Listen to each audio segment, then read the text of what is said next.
Good evening, everyone. Good Magandang evening, Doc. gabi sa Good inyong evening lahat. po Good sa evening lahat. po. Hello sa inyo. Brother Ramel, Sis Cecilia, Brother Jovic, Sis Maria, Sis Marijon, Brother Navin, Sis Dalia, Sis Sarah, hello. Hello, Doc. Hello. And Brother Earl, good evening sa inyo. Okay, sige. Let us start. Brother Ramel, opening Okay, prayer tayo. okay po, Doc. Okay po. Okay, mga kapatid, let us pray in the name of the The Father, Father and the the Son, Son. and of the Holy Spirit. Amen. Come, Holy Spirit, fill the heart of your faithful and kindle in them the fire of your love. Send forth your Spirit, and they shall be created, and you shall renew the face of the earth. O God, who by the light of the Holy Spirit did instruct the heart of the faithful, grant that by the same Holy Spirit we may be truly wise and ever enjoy His consolation. Through Christ our Lord. Amen. In the name of the Father, and of the Son, and of the Holy Spirit. Amen. Okay. Magandang gabi mga kapatid. Welcome sa ating Wednesday lecture, Catechism, Knowing Our Faith, no? Faith Seeking Understanding. Welcome din sa mga nanonood ngayon sa Facebook at later sa YouTube. Okay, so ito ay ano pa rin, karugtong pa rin no? Sa ating lecture series, Spiritual Combat by Father Scopoli. So, a little summary no, ng ating pinag-aralan last week is about our understanding. No? Paano i-train ang ating understanding. Now, ang konting summary doon ay ingatan natin ang ating kaalaman na hindi papasukin ng pride.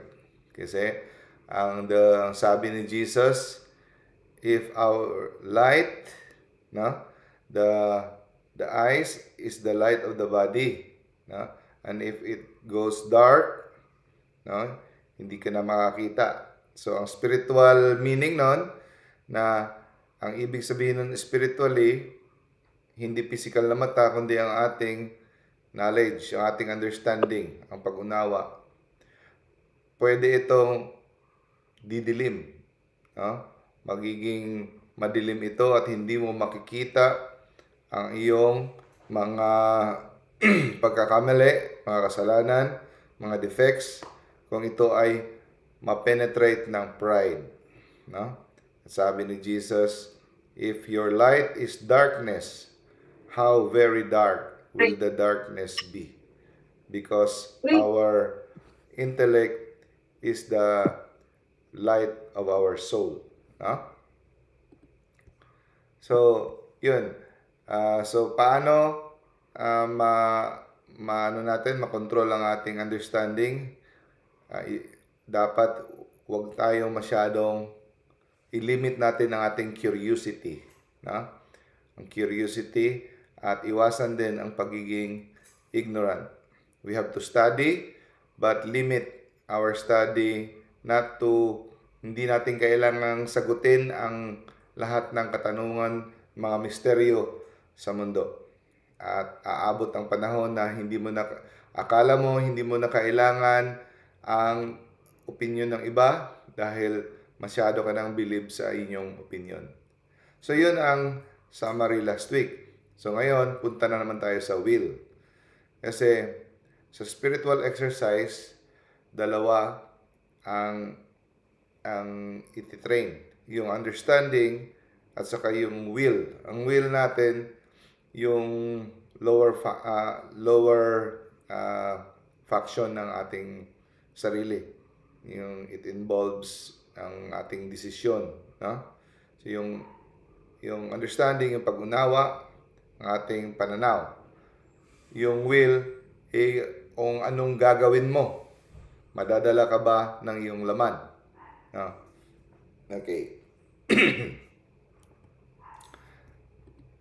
Now, sa pag-train, no, sa pagdisiplina ng ating will, ng ating kagustuhan, no? Makaka-experience tayo ng resistance, no? Kasi ang pinakakalaban natin na magre-resist ay ang ating fallen human nature. So remember, before si Adan at saka si Eva nag-rebelde sa Diyos, may binigyan tayo ni God ng preternatural gift, no? Again, it is called preternatural gift.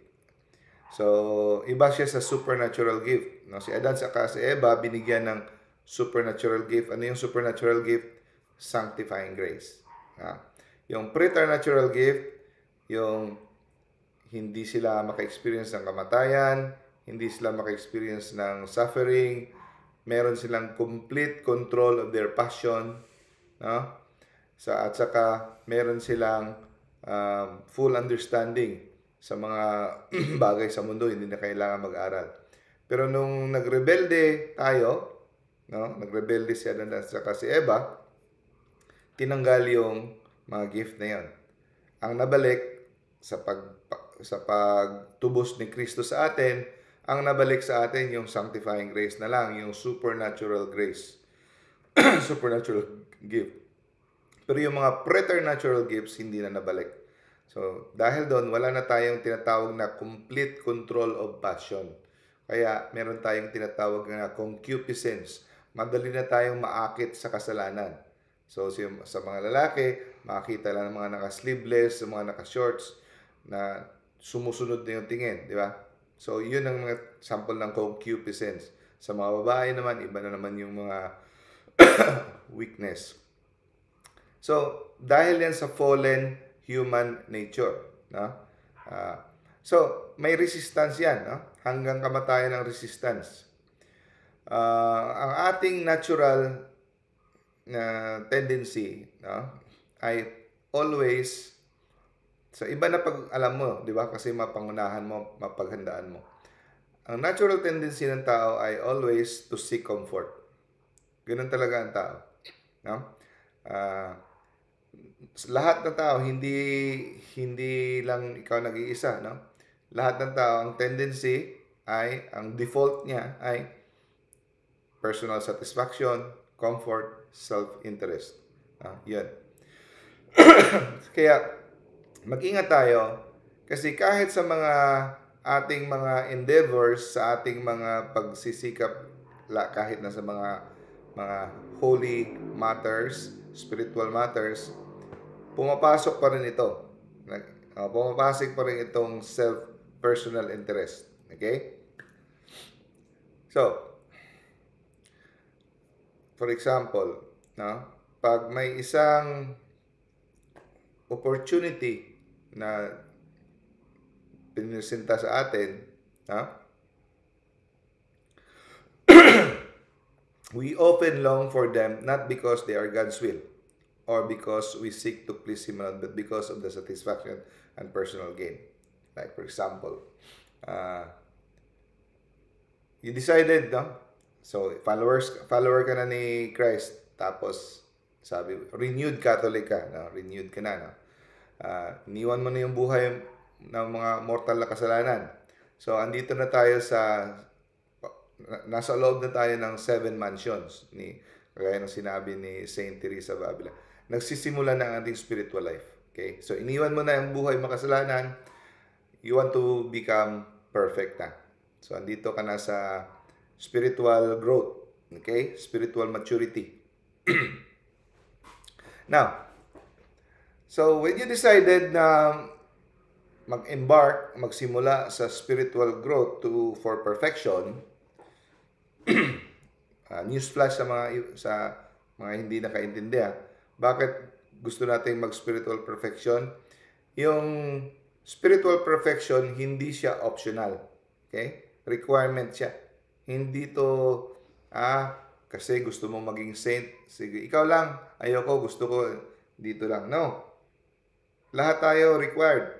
Kung hindi ka mag-seek ng spiritual perfection, you are not following the command of Jesus. Sabi ni Jesus, be perfect. So if you are not pag nililimitan mo lang ang iyong faith, gusto mo hindi lumago. So, wala kang puwang sa kaharian. Meaning, hindi mo mahal si Lord. Okay? Kasi nililimit mo siya. Hanggang dito lang. Sabi ni Jesus, love God with all of your heart, all of your soul, all of your mind, all of your strength. Hindi siya sabi, sa mga gusto, optional lang, sa mga medyo trying hard dyan, sa mga naning, no. Ito yung standing order niya sa atin, no? Now, sa mga tao nag-decide for spiritual perfection, no, may naririnig tayo na mga life of the saints, di ba? Sa mga lives of the saints, may mga spiritual gifts na nangyayari, mga like Padre Pio, may mga bilocation, may mga discernment of the Spirit, nakaka-discern sila, meron silang tinatawag ng mga ecstasy, contemplation, may kung ano-ano pa. Sometimes, we are tempted na ito yung hinahangad natin, yung mga spiritual gifts. No? So kung iisipin mo, susuriin mo ang iyong puso, kadalasan, ang hinahangad natin ay kung ano yung benepisyo, yung satisfaction na makuha natin kung tayo ay nag-grow na in spiritual life. No? Kahit sa spiritual growth, minsan sumisingit pa rin ang ating pansariling interest. At nakakalimutan natin na itong lahat ay ating gagawin dapat para mapasaya natin si Lord. Ang kanyang kalooban ang matutupad. Minsan, hindi natin ina-realize we are embarking in a spiritual journey for spiritual growth, pero hindi natin namamalayan sariling interest natin ang ating hinahangad. Okay? So, this is a subtle deception. Ano ibig sabihin ng subtle? Hindi mo mamamalayan na deception galing sa diablo at mahirap siya i-detect. Madedetect mo lang siya kung you give time, sit down in one corner and contemplate at kikilalanin mo yung sarili mo.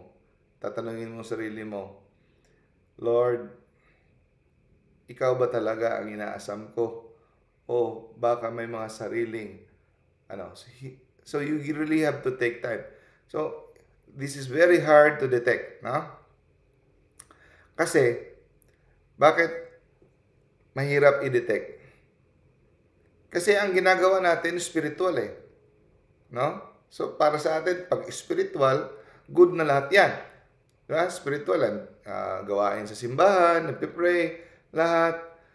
Pero minsan yung ang iba, hinahangad nila yung para maging magaling sila mag-preach, tapos makikilala sila na maging banal, meron silang gift of tongues, speaking in tongues, may silang spiritual wisdom, yung mga ganon, yung makikilala sila at ma-appreciate sila, magaling sila mag-advise. So yung ganon. No? Lahat ito pang simbahan, so kaya hindi na natin na-analyze kasi akala natin dahil pang simbahan ang ginagawa natin, goods na, no? So even in our longing for God, self-love can mislead us. Pumapasok siya, no? Grabe talaga ang si Satanas, no? Papasukin niya, no? So we may focus more on what we hope to receive from God. Yun ang focus natin yung mag-stay ako, pray ako, ganito. Kasi pag close ako kay God, mapapalayo ako sa disgrasya. Siguro kung close ako kay Lord, yung negosyo ko will be blessed. No? maglalago ang aking pamumuhay, magiging matiwasay, walang masyadong disgrasya, yung negosyo ko maprotektahan, yung ganon-ganon. So, sometimes ganon ang maraming ganon, no? At saka pag nagkabulilyaso ang negosyo o may nagkasakit, titigil na. So, doon mo makikita na hindi pala si Lord ang hinahanap, no? Sinisik, no? So, ang paraan na to avoid this trap, no? Which can hinder your holiness is this, no? So, pag for example, may presenta sa inyo na opportunity sa simbahan o kahit sa sa buhay na maganda, huwag mo kaagad sabihin na tanggapin kaagad. God's will to. Kaagad, no? Tigil ka muna, you pray to God, you ask God if kalooban mo ba talaga to, Lord. Kahit sa unang tingin maganda, no, hindi naman masama, tanungin mo pa rin si Lord. Ito ba talaga, Lord, ang will mo? Or baka akin lang ito? Baka personal satisfaction or gain lang ito? No? O ito ba talaga ang plano mo sa akin? Example, invited ka sa music ministry. Tapos, maganda ito kasi gusto mo rin ng music, di ba? Okay? At saka magaling ka rin sa gitara or magaling ka rin kumanta. No? So, sabi mo, God's will to. Kasi magaling ako kumanta, magaling ako mag-gitara or ano. Pero before you say yes, you pause and you bring the matter to prayer. And then you ask the Lord, Lord, do you truly want me to do this? Am I saying yes because I want to serve you or because I enjoy being seen, being appreciated, or because it makes me feel useful? No? So, during those prayer and reflection, no? So, doon mo makita kung gusto mo lang mapakita yung talent mo or it is really to serve the Lord. No? So, you ask the Lord to purify your motives. After the prayer and discernment, kung nakita mo talaga na ito yung will of Lord, then you can say, do it. No? Not because it pleases you or earns praise, but because it pleases God. So, ang pagtanggap mo ngayon, it becomes an act of worship. No? Hindi ka tanggap agad. Before you accept an opportunity, you pray and discern and then offer it to the Lord kung ito ba talaga. Kasi pag ginawa mo yan, magiging doble ang points. It becomes an act of worship and not self-promotion. Okay. The opposite is true. Pag may nakita ka na hindi maganda, hindi mo kaagad tanggihan, you pause and pray. No? So, hindi mo to tinatanggihan dahil masama, but dahil hindi ito ang gusto mo. Tatanggihan ko ito kasi ito ay magbibigay ng kasiyahan sa iyo, Diyos ko. No? Like for example, ino-offeran ka ng isang mataas na sweldo sa isang trabaho, pero yung trabaho questionable at parang dishonest na trabaho. No? Ma-compromise yung moral values mo. So, automatic, bad. So, ayaw mo. But before you say no, you say to God in prayer, Lord, I reject this offer, not because it feels wrong or uncomfortable ako, but because I want to do your will. No? So, help me to refuse it only to honor and please you. Tatanggihan ko to because I want to do your will. So, kahit itong refusal na ito, matatransform into an act of worship. No? And union with God's will. Now, so ganun. So, mag-ingat tayo parati, no? Kasi maraming tricks at deception ang ating human nature, no? At mahirap ma-detect, no? hindi natin namamalayan. A lot of times, we think that we are acting to please God, but actually, kung susuriin mo talaga sa kaloob-looban, we are trying to please ourselves. No? It is more of self-interest. Okay? If you're just honest with yourself, okay? So, itong lecture na ito, tagus-tagus ako dito, no? Tamaan na talaga ako dito. Guilty as charged. For example, you donate a large amount of money to the church, no? And then to support God's work. But deep down, nag-hope ka na people will notice, praise you, and think highly of you, of your generosity. No? So, outward, it seems like it's an act of done for God. But in reality, part ng motivation mo is personal image or pride. So, careful lang tayo, no? Of course, hindi naman talaga maiiwasan, papasok talaga yan, no? Kahit ang motive mo ay pure, pero i-purify mo pa rin, no? Na hindi yan ang gusto mong ma-notice at para ma-notice and then so that people will think highly of you. So, unless carefully examined in prayer, pag hindi mo in-examine in prayer and humility, itong mga hidden motives na ito ay hindi mo mamamalayan. Okay? So, madalas ang puso natin ay mapanlinlang. It often tricks us. We think that our actions are godly, but actually they are self-serving. No? So, para ma-overcome ito, ang gagawin natin ay deep inner transformation. So, ano yung deep inner transformation? Dapat masanay tayo na mamatay sa ating sarili. Dying to selfishness and living in union with God's will. Kaya pray ko parati pagdating sa part sa Our Father na your will be done on earth as it is in heaven. So usually I pause and then I say, Lord,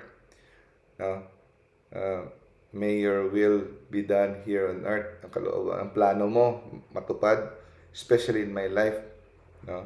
Kahit sige Lord, ipatupad mo kung anong plano man yan, masakit man yan o hindi, I trust in you. Lord, give me the grace to know your will.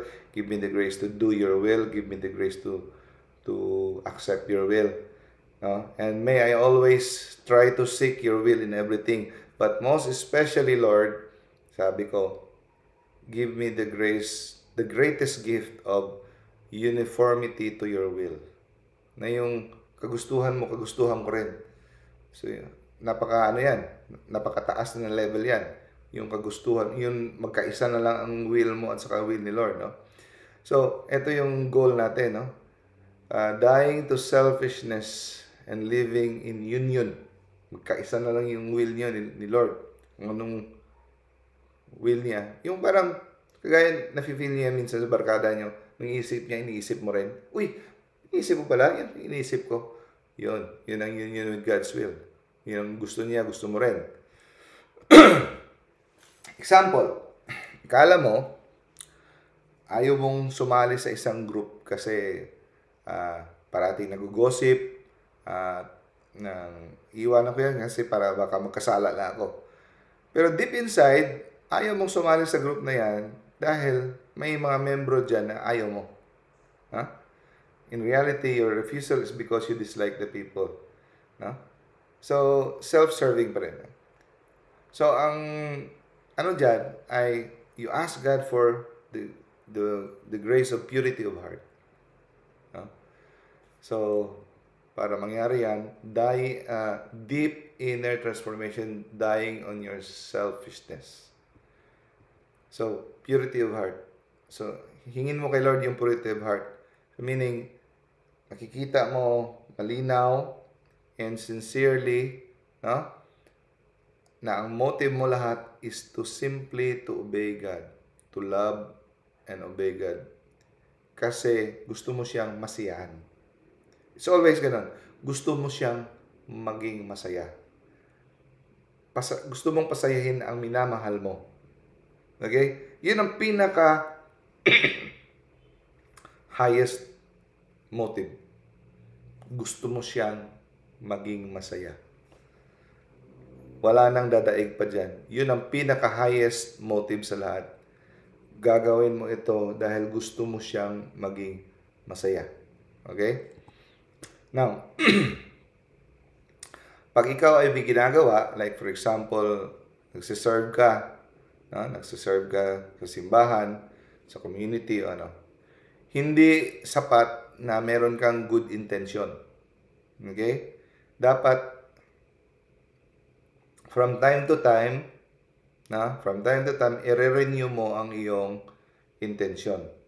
Kasi, ibig sabihin, i-rekindle mo. Like for example, ang tubig, no? Sa mainit na tubig, hindi pwedeng isang beses mo lang ilagay sa apoy. From time to time, i-rekindle mo siya. Kasi kung hindi mo i-renew ang intention mo, sa katagalan, mag-iiba ang intention. From the start, intention mo si Lord, katagalan, mag-shift, magiging ang self mo na ang focus. Example, para maintindihan nyo. Example, nag-volunteer ka, mag-teach ng catechism, classes. Yung nag-start ka, yung intention mo, desire to serve God, to save a lot of souls kasi daming hindi alam ang catechism. No? Bring closer to Him. But as months go by, years go by, nag-i-enjoy ka sa mga praises, no? That you receive. Kahit ako, guilty ako nito. And sometimes you get frustrated kung hindi ka napasalamatan, hindi ka na-notice ng mga tao na sa mga leaders, no? So, pag hindi mo ni-renew ang iyong intention, hindi mo ni-remind ang self mo na I'm doing this for God's glory, not for recognition. Ang motivation mo, dahan-dahan, hindi mo mamalayan, becomes about yourself than about God. Bakit nagkakawatak-watak mga grupo sa simbahan, like kung ano-ano mga organization? It's because at start, lahat sila sincere. Yes, gawin natin to, gawin natin to. Pero katagalan, dahil hindi nila nire-renew ang kanilang intention, doon na pumapasok ang mga, ba't di mo ako kinuha? Siya lang parate. Bakit ako? Insulto yan sa akin. Ako hindi mo napasalamatan. Mga ganun-ganun. Dahil nagkawatak-watak, nagtatampuhan. Dahil dyan. Because nakalimutan na, doing this for God's glory, not for recognition. So, the lesson is, good intentions, natural talaga, ang good intentions will fade if not refreshed. Dapat i-refresh mo. No? So, to stay spiritually grounded, we must frequently return to God in prayer. No? Especially sa mga long-term na mga work. Sabihin mo, Lord, I do this for you alone. Keep my heart pure. Ganun lang kasimple. No? So, ang servant of God, no, na hindi nagmamatsyag, hindi careful, no, pwede siya magsimula sa magandang gawain na maganda ang kanyang intensyon, layunin, pero dahan-dahan, hindi niya namamalayan, it becomes para sa kanyang satisfaction na. No? And then, enjoying the work, he starts enjoying the work itself, recognition, personal gain, no? Nagsishift from following God's will to following your own will. Lalo na sa ating mga nagsiserve, be careful. Okay? Kasi kahit saang lugar ka, si Satanas may patibong. Okay?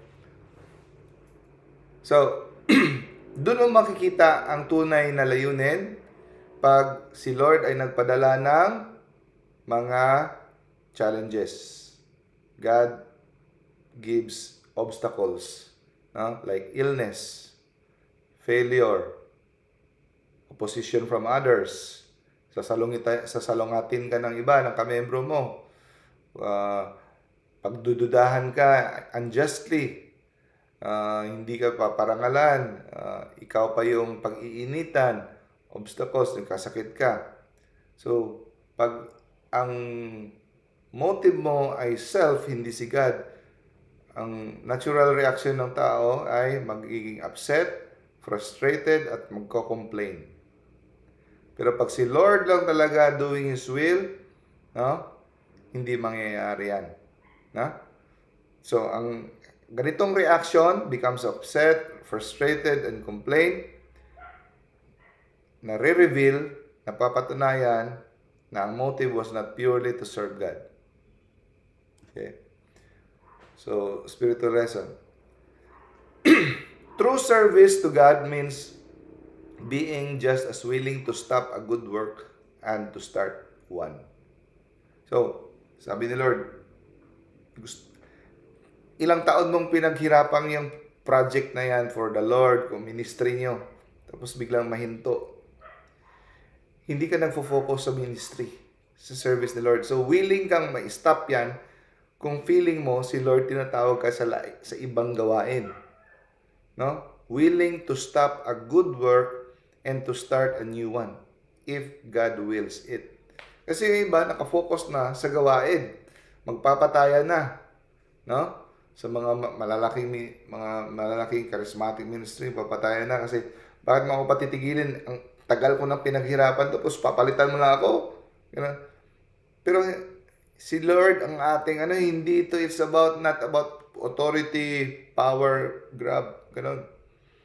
If God wills it, nililid ka niya sa isang bagay, hindi ka nakatuon sa project kung anong successful dyan, kung ano, no? A pure intention remains peaceful even when the plans are interrupted. Dami mo ng followers, dami ka ng na-convert, tapos bigla ka na magka-cancer. Ay, hindi na ako maging effective, sayang naman, no? Ang will ni Lord, kagaya ni Saint Bernadette Soberón, andun siya nakaratay sa kama kasi may sakit siya, TB. Sinabihan siya ng madre, anong ginagawa mo dyan? I'm doing God's will. Nakaratay sa kama. Kasi kung nagkakatikais ka man o nakaratay sa kama, pareho lang, ginagawa mo ang will ni God. Pag in-accept mo, I accept this will from God that I am sick, I have cancer. Ganun. Ano ang pinagkaiba ng pag-preach mo at paghiga sa kama, doing God's will, accepting your cancer? Pareho lang. Hindi Lord, dapat gagaling ako kasi magpipreach ako. Yun ang will ni Lord sa'yo. To accept your sickness. No? So even when plans are interrupted because it rests not on the work itself, but on God alone. So ang tao who truly acts only as God leads him, kung anong leading ni God, seeks only to please God, not prefer one thing over another. Kung ano ang gusto ni Lord sa kanya, yun ang gusto niya. Hindi yung preference niya. Yun yung tinatawag na unity of the will. No? Ang tanging gusto niya, kung ano lang ang ibigay ni Lord sa kanya. Kaya si Saint Teresa of Little Flower, sabi niya, God always give me what I want. Because I always want what God gives. Kagaya ng isang farmer na parating binibigay ni Lord ang panahon na gusto ko. Rainy, snow, dry. Parating niya binibigay ang gusto ko. Hindi naman sa pagmamayabang, ang rason ganito. Kung darating ang ulan, gugustuhin ko rin kasi yan pinadala ng Lord. Kung darating ang snow, gugustuhin ko rin.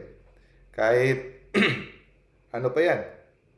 So, kung ano mang ipinadala ng Lord, ginugusto mo, kaya yun ang rason na nakapagsabi sa Saint Therese na God gives me always what I want because I want what He gives. Okay?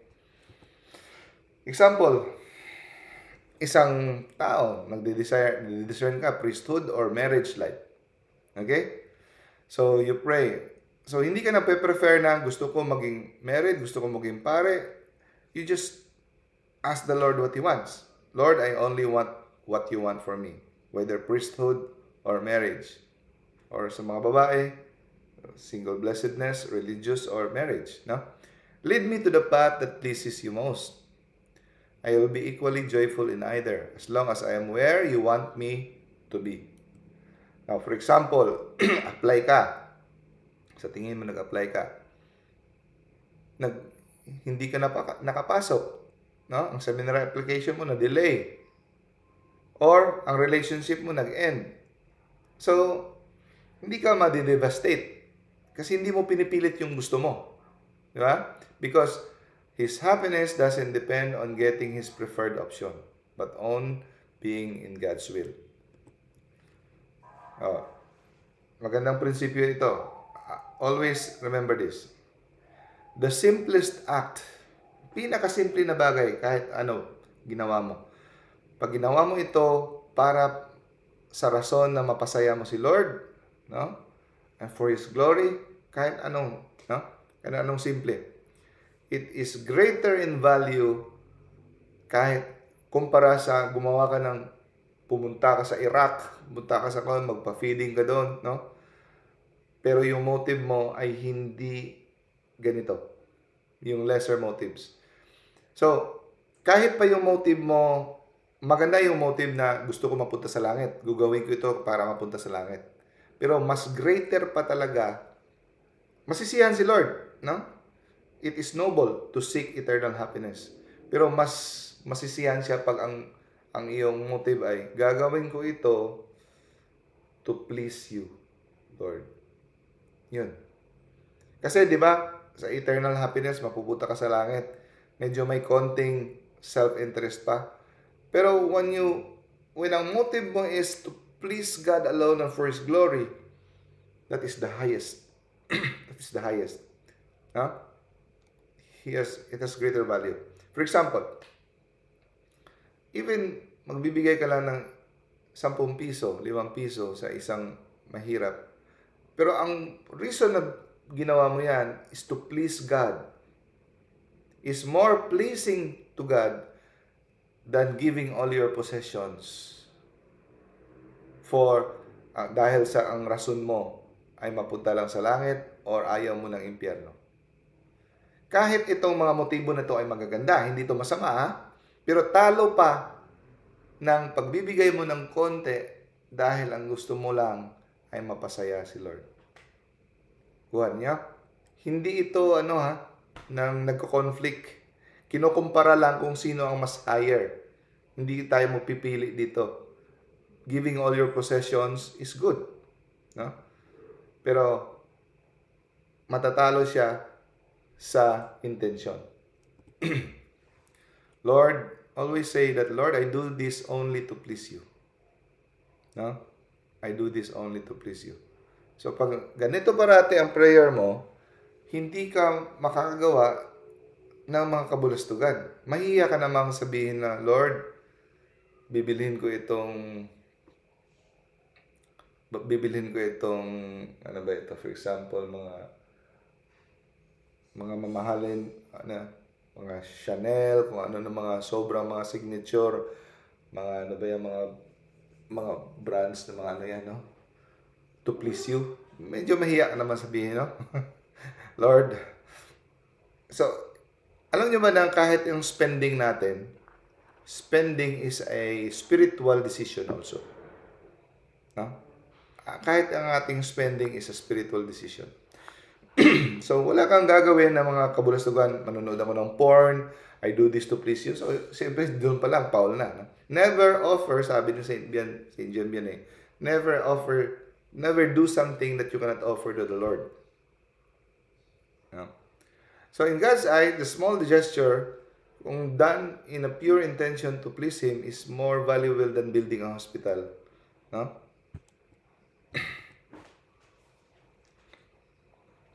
So, itong goal na to please God para mapasaya mo si Lord, no? Mahirap to. Hindi to madali. Okay? So, ang goal mo ay parati siyang mapasaya, hindi to madali. Mahirap to. Lalo na sa simula. Okay? Pero pag nakasanayan mo with practice, nagiging natural siya. Pag nakasanayan na. Especially pag na-train natin ang ating heart to love God. Pwede nating matrain ang ating heart to love God. Bakit ang mga saints, napakadali nilang mag-love kay God? Kasi tinrain nila. No? Siyempre sa tulong ni God, they always pray na bigyan sila ng kakayahan. So, ang isang paraan para maturuan mong magmahal kay Lord ang iyong puso at parati gusto mo siyang pasayahin ay parati kang magninilay sa lahat ng binigay niya sa iyo. Sa lahat ng kabutihan na binigay niya sa iyo. No? Kaya, sa Our Father in the morning, Our Father who art in heaven, hallowed be thy name. Pinipraise ko siya. And then, pagdating doon, Lord, thank you for the...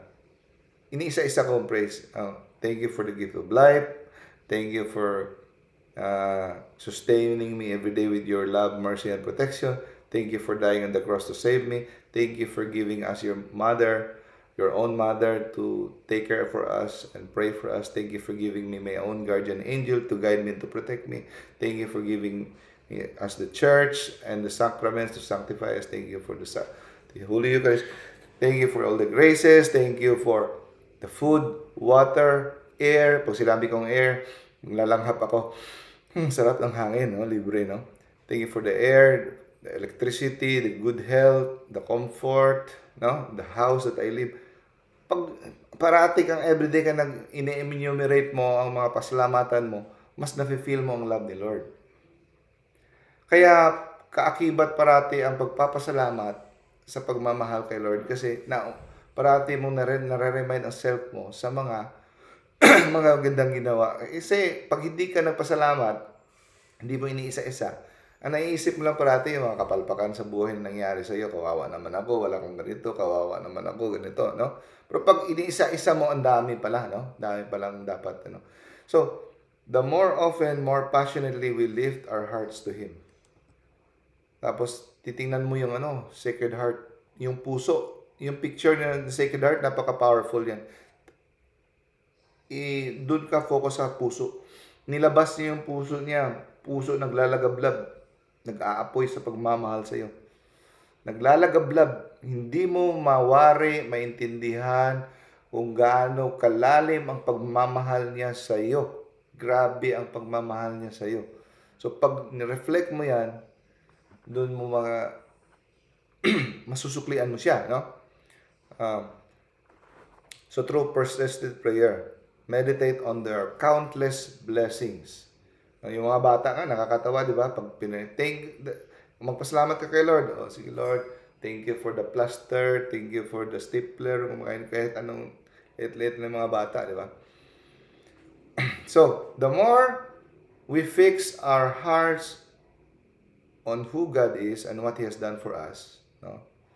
The more naturally will flow ang action na out of love. Ang gagawin natin out of love, hindi na out of fear. Hindi natin gawin to, baka magabaan ta. Baka tayo. No, it is because of love na. Kasi parati mong nire-recall ang mga good things. No?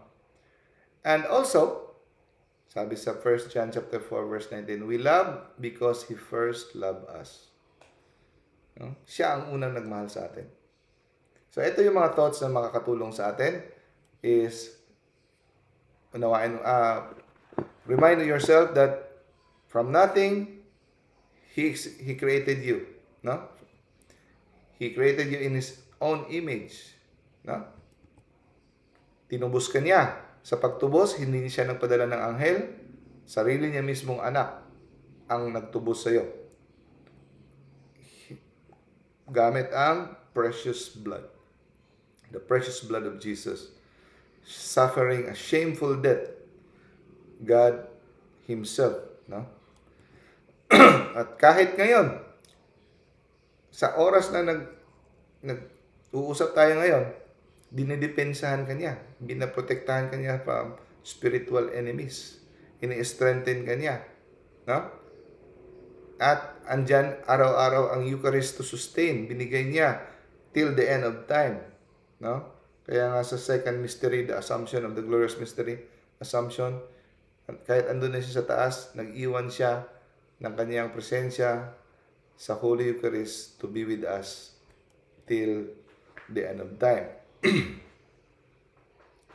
And beyond all this, remember above all, itong parati ang ating alalahanin. Kahit wala pa siyang binigay sa atin, kahit wala ka pang natanggap sa kanyang mismong sarili, He is already worthy to be loved. Because He is all good, all holy, all perfect, all knowing, all good, all justice. No? Not because of what He has done for us, but because of who He is. Sa kanyang sarili pa lamang. So, wala kang utang si Lord sa atin. Kahit wala pa siyang ibigay sa atin, karapat-dapat na siyang sambahin. No? So, dapat, in everything, let us begin with this intention. Lord, I do this not only because You have done so much for me, hindi lang dahil sa mga ginawa mo sa akin, but because You are worthy of all love, even if You have done nothing for me. Kaya walang utang si Lord sa atin. No? Hindi tayo pwedeng manumbat kay Lord. Ginawa ko to Lord, dapat ganito. No? Even kahit wala pa siyang ginawa sa atin, karapat-dapat siyang mahalin. No? So, ang ating will, parating nag-aaway ang dalawa. Yung will towards God and will of the senses. No? Na parati tayong hinihila pababa. Yung isang will, hinihila tayo pataas para sa kabanalan. No? So, yung dalawang will na yan, nag-aaway parati yan. The spirit and the flesh. Spirit and the flesh. The spirit always want to sundin yung will ni God. Yung flesh gusto sundin ang sarili mo. Kaya ang pinaka number one enemy natin, no? Hindi lang ang diablo, ang sarili natin. Ang idolatry, no? Idolatry is sarili natin, pinipili natin ang ating sarili. Akala natin, mapupunta ako sa langit dahil hindi naman ako nagsasamba sa diablo, hindi naman ko sinasamba si Satanas. No. Mapupunta ka pa rin sa impyerno kung ang parating sinusunod mo ay yung sarili. Kasi that is the number one idolatry. Yourself. Okay? So, either in obedience to God or slave ka sa iyong passion. No? Kagaya ng sinabi ito yung tinatawag na concupiscence. No? Concupiscence. Dahil sa ating fallen nature. Kaya sabi ni St. Paul, "For I do not do the good I want, but the evil I do not want is what I do." Yeah? Gusto mong mag-pray. Pagdating, magpa-pray na talaga ako. After 20 minutes, ay wag lang muna, bukas na lang. Yung flesh, gusto mo pray, pero yung flesh mo, mas masarap manood ng TikTok. Mas masarap matulog na lang ako, bukas na lang. Di ba? The spirit is willing, the flesh is weak. Kaya, we have to train. We have to discipline our flesh. We have to train our will.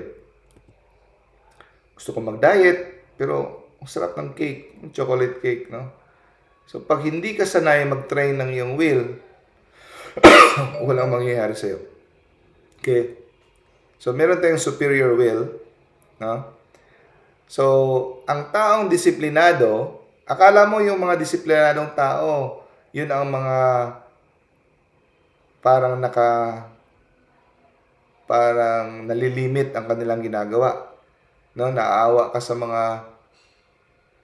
sa mga taong disiplinado kasi maraming bawal, maraming hindi kumakain ng ganito, hindi ginagawa ganito. So yung mga spiritual, yung mga saints, daming hindi ginagawa sa mundo. No? Akala mo sila yung parang nakakulong. Actually, sila yung pinaka-free. No? Akala mo sila yung limitado. Pero sila ang pinakamalaya, ang pinakadisiplinadong tao, ang pinakamalaya. Bakit? Anong ibig sabihin, ano ang kahulugan ng freedom? Sa totoo, ang freedom ay kaya mong gawin kung ano ang dapat mong gawin na tama. Kaya mong gawin kung ano ang gusto ng Diyos na gawin mo. Yun ang totoong freedom. The ability to do the will of God. Yun ang totoong freedom. Ang slave, ganito, hindi nila kayang gawin ang dapat kung ano ang dinisenyo sa kanila na dapat nilang gawin. Kulong sila sa pornography. Yun na lang parati ginagawa nila. Gusto nilang gumawa ng mabuti, gaya na sinabi to, for I do not do I want, but the evil I do not want is what I do. You are willed by God to pray, hindi ka makapag-pray. Dapat ang will ni Lord ay kumain ka ng katamtaman, hindi mo magawa. Pag nakita ka ng pagkain, susunggaban mo agad, hindi ka marunong mag-control. Kaya alta presyon, diabetes, hindi ka, akala mo malaya ka ha? Kasi nagagawa mo yung gusto mo. Pero hindi, ang kabaligtaran, mas malaya ang mga taong disiplinado. Yun ang totoong kalayaan. Ang mga taong hindi nila makontrol ang kanilang laman, sila yung enslaved, imprisoned to their passions. Okay? So, it must choose every day, moment by moment. Ito yung gawin natin sa mundo, itong buhay natin, spiritual war combat. Is moment by moment to submit to God's will or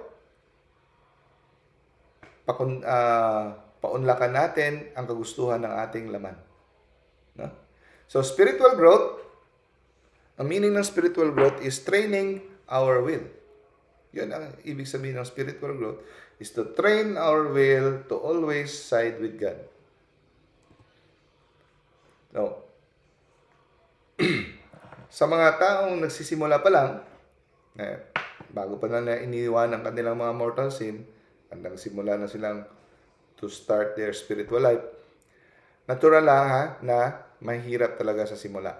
Okay? You must expect a great struggle, especially at the start. Okay? Pero sa mga taong nasanayan na, mas madali nang mag-follow sa will ni God. Pero sa mga taong nabubuhay sa kasalanan, mas madali rin sa kanilang sumunod sa kanilang laman. Mas madali, effortless ang paggawa ng kasalanan. Sa mga taong sanay na sumunod sa utos ng Diyos, madali na ang paggawa. Pero sa simula, mahihirapan tayo.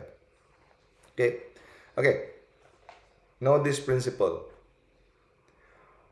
No one, walang taong mag-iisip, wag mong akalain na, wag mong isipin na mamumuhay ka ng pagiging totoong Kristiyano kung hindi ikaw maggawa ng serious effort. Meaning, hindi ka magiging maglalago sa spiritual life, hindi ka magiging perfect kung hindi ka mag-i-struggle. Hindi madali. You have to sweat, no? Kailangan mong mag-experience ng sacrifice, no? Hindi papetiks-petiks lang, kundi struggle talaga ang spiritual life. Of course, with the help of God. Okay? dapat prepared ka to fight against yourself. Yourself. You have to prepare to fight yourself. To suffer pain. Even to suffer pain. Para lang ma-let go mo ang earthly pleasure. Mahirap, ha? Yung, para ma-let go mo ang earthly pleasure and attachment.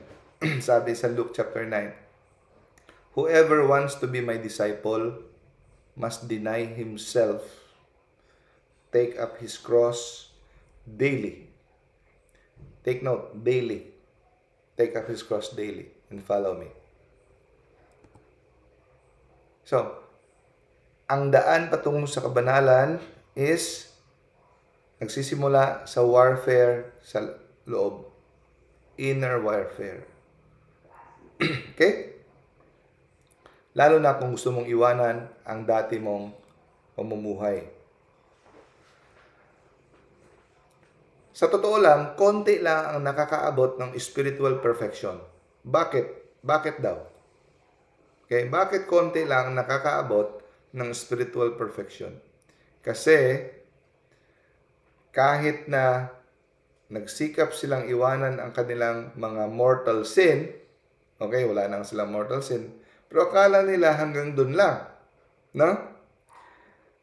Tumigil na sila sa pagsikap para makipaglaban sa kanilang sarili. Akala nila sapat na wala silang mortal sin.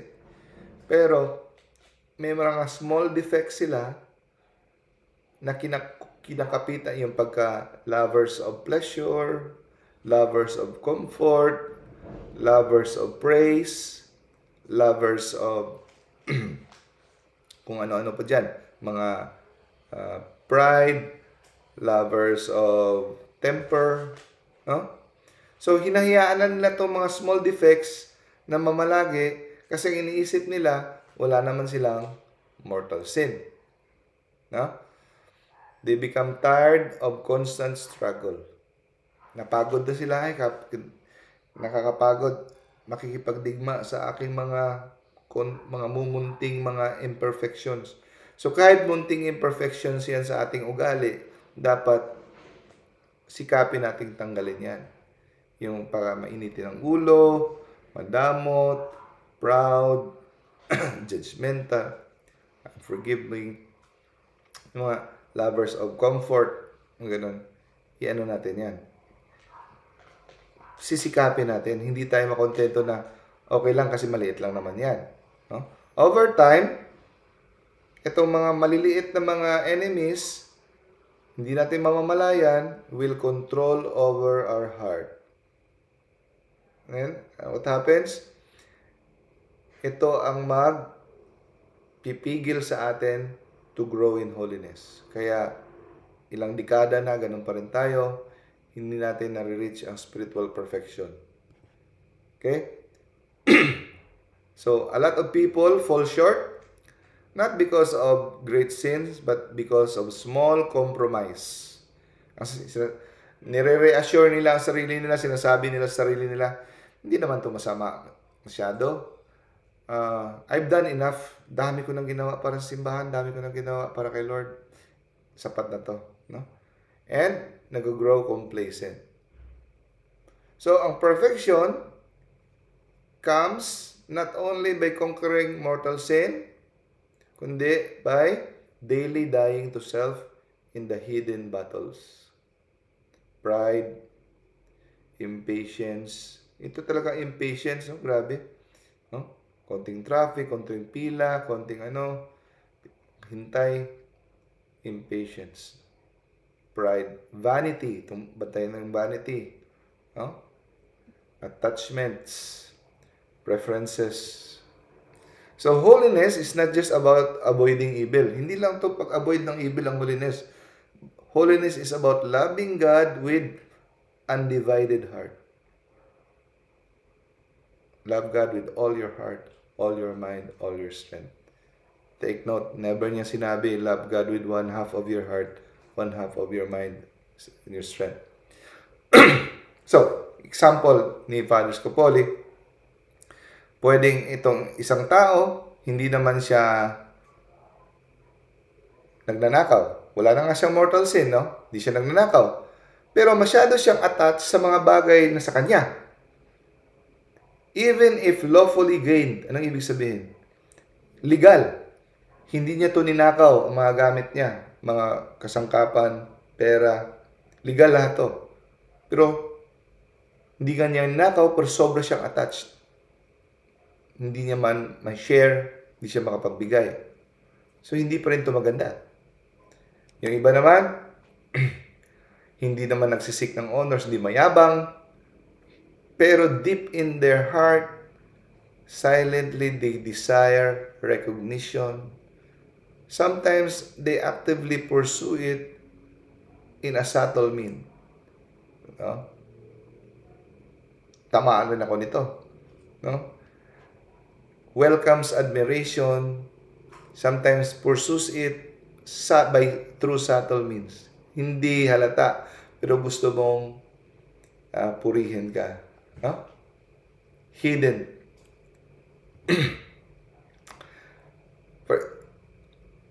So, another example, nagfa-fasting nga. Nagfa-fasting. Pero pag sa panahon na hindi sila nagfa-fasting, grabe naman sila lumaklak ng mga sobrang mamahalin o napakasakap na mga pagkain at mga hindi kinakailangan ng mga pleasure, unnecessary pleasure. No? And the comfort of the senses. Gusto parating hindi ma-discomfort ang katawan. No? Ano ba example yan? Gusto parating hindi talaga mainitan. Gusto parating aircon siguro, no? Gusto parating nakamasahe, mga ganun. Comfort of the senses. So, ito mga bagay na ito, hindi ito mga masasama, mga kasalanan, ha? Pero, kahit ito, dapat i-limit natin. Kasi yung mga saints, sinasadya nila to train their body, comfort. Sinasadya nila ng mga saints, matutulog sa mga anguna nila, bato, mga ganon. So, hindi ko sabihin na mag-uunan kayo ng bato, pero yun lang. I-limit natin kahit itong mga bagay na ito hindi kasalanan. No? Chaste sila, hindi sila immoral, no? Hindi sila adulterous, pero they do not give up many other comforts or personal preferences. Kaya na-slow down ang kanilang spiritual progress at saka nawiwikin ang kanilang union with God. Because union with God, dapat denying yourself and detachment from the world. Okay? So as a result, wala silang mortal sin, pero they become lukewarm. No? Filled with hidden selfishness, spiritual imperfection, subtle na pride, lingering desire to be praised, to be seen, admired by others. No? So ito ay isang trap sa mga devout na mga souls. Okay? Ito ay tinatawag na danger of half conversion. No? Kasi hindi nila ma-overcome yung comforts, status, and vanity. Ito yung magdadala sa atin magpapabackslide. Sumusunod nga sila sa 10 Commandments, pero nag-fall short sila sa pagmahal kay Lord with an undivided heart. Kaya nga, yun ang example dun sa rich young man. I followed the commandments even in my youth. One more is lacking. Sell all your belongings and follow me. Ang ibig sabihin nun, love me with an undivided heart. Kasi naka-attach pa yung heart niya sa comforts, status, vanity. No? Revelation. Because you are lukewarm, ano mangyayari sa mga lukewarm? You are not hot, you're not cold, I will spit you out of my mouth. Okay, huwag kalimutan. Love God with all your heart. So, ang perfection ay hindi nakikita lamang sa pag-iwas sa kasalanan, kundi sa pag-detach sa lahat na nakakahadlang sa ating pagmamahal sa Diyos na buong puso. No? kahit itong mga bagay na ito ay hindi masama at harmless. Masama ba ang pagkain? Masama ba ang aircon? Masama ba ang mga pasyal-pasyal? Hindi. Pero hindi dapat naka-attach ang ating sarili. Masama bang tumikim ng mga pasyal, mga aircon, mga chocolate? Hindi. Hindi dapat naka-attach o hindi tayo dapat na-addict sa ganon. At handa tayong mag-embrace ng suffering also. At marunong tayong tumanggi sa mga parating mga ganon. So, even things that are lawful, mga matuwid or harmless. Okay? So, people like this, hindi lang sila na-fail to grow, but nababackslide pa. Dahil, anong rason? Because nagkulang sila sa true love of holiness. No? At may panganib pa silang mababalik sa dating pamumuhay ng kasalanan. At ang masahol dito ay madalas ang mga taong ito ay bulag. Hindi nila nakikita ang kanilang kondisyon. Dahil they think that safe na sila spiritually.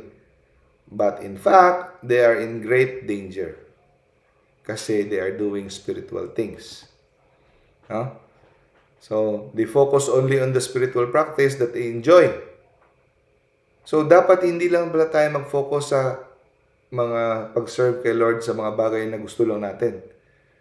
At i-neglect natin yung mga medyo masakit at saka mahihirap. No? Kasi dapat daw, doon tayo mag-focus sa kung ano yung weakness natin, hindi yung sa strength natin.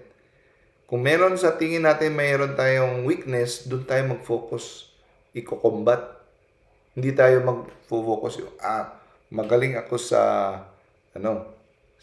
for example, magaling ako sa generosity.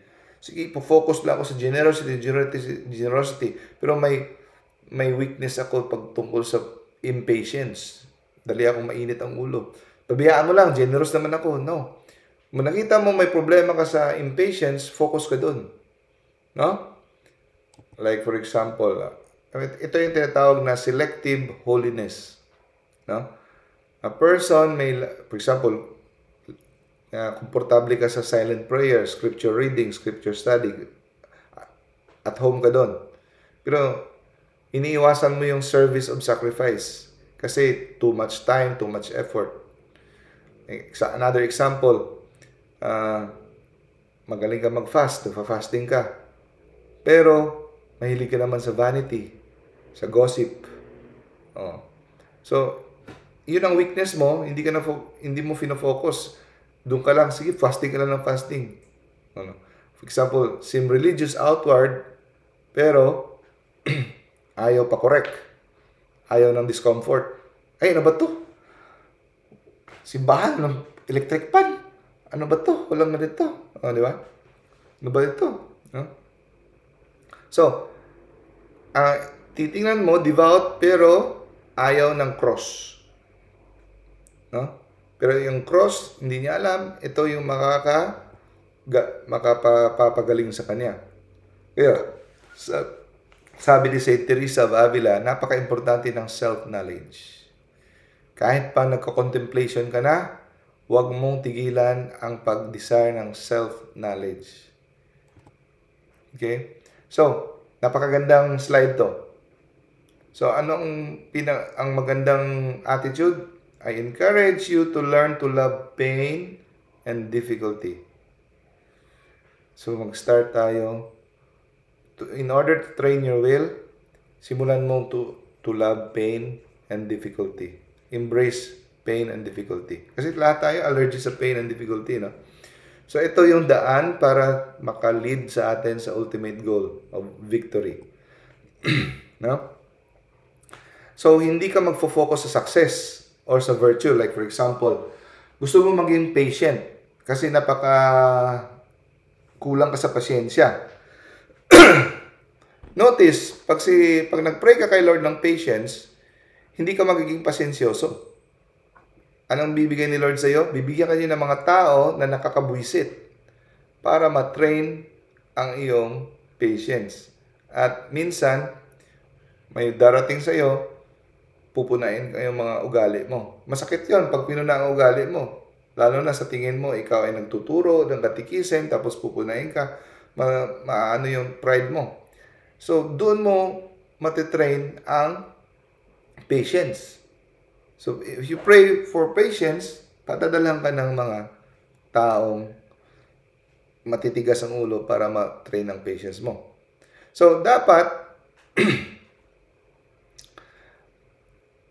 rather on struggle and hardship for God's sake. So, ikaw ay dapat mamahalin mo yung struggle. An example. Si Dave, no? Gusto niya mag-grow in humility. Ang weakness niya ay madali siyang masaktan pag siya pinupuna. Ang kanyang mga effort, nanineglect, or pag kinokorek siya, nagiging defensive siya. Okay? But through prayer, dahan-dahan, in-embrace niya ang mga kahihiyan, mga sakit sa damdamin, na kinokorek, pinupuna. No? Kasi nalaman niya na ito ang paraan na para mamatay ang kanyang pride. No? So, katagalan, na-learn niya na mahalin yung process. No? Hindi niya iniiwasan yung process na masaktan. Okay? So, in the future, over time, because he loves the struggle, not just the virtue, hindi lang yung gusto mo lang yung virtue of humility. Diretso, humility ka agad. Dadaan ka sa process. Before ka magiging humble, i-break ka ni Lord. Yung pride mo, papatayin niya. Masakit ang proseso sa pag-break to become humble. Especially when you have pride. Walang shortcut dyan na magiging humble ka agad. Dadaan ka muna sa mga taong mapapahiya ka, ma-humiliate ka, ganon. No? So, we have to love the process, not just the victory or the goal. Okay? In order to attain the virtue. So let us make this our closing prayer. In the name of the Father, the Son, the Holy Spirit. Amen. Lord, I welcome the cross, not because I enjoy suffering, but because I know it shapes me into someone who loves you more than myself. Amen. Amen. In the name of the Father, the Son, and the Holy Spirit. Amen. So, i-greet ko ulit ang mga nagtiyaga dito hanggang huli. Sis Dalia, hello. Sis Cecilia, Sis Earl, Brother Elver, hello. Welcome. Brother Joel, Brother Jubik, Sis Maria, Sis Monet, Brother Navin, Brother Ramel, Sis Sarah, Sis Del, and Sis Janet from Europe. Thank you everyone for staying. Thank you, Dom. Tsaga. Extra points kay the Lord. Thank you. Bye-bye. God bless. Salamat. God bless. God bless.